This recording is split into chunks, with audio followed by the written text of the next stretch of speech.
We got 1967 Mustang.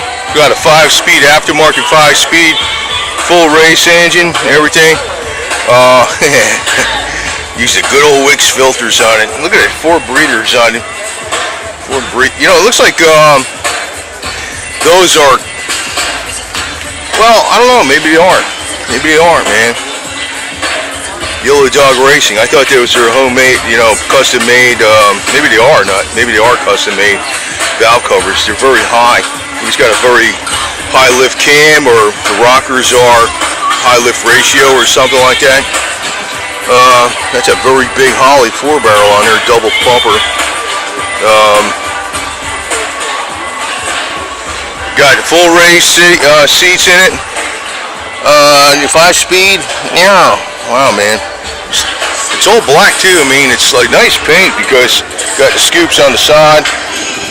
67 again. And you got your fastback. But look at the back of this thing, all black like that. It's like it's done. You can tell all the body lines are like really perfect. It's like done better than the factory. They weren't of this quality from the factory, so it's amazing.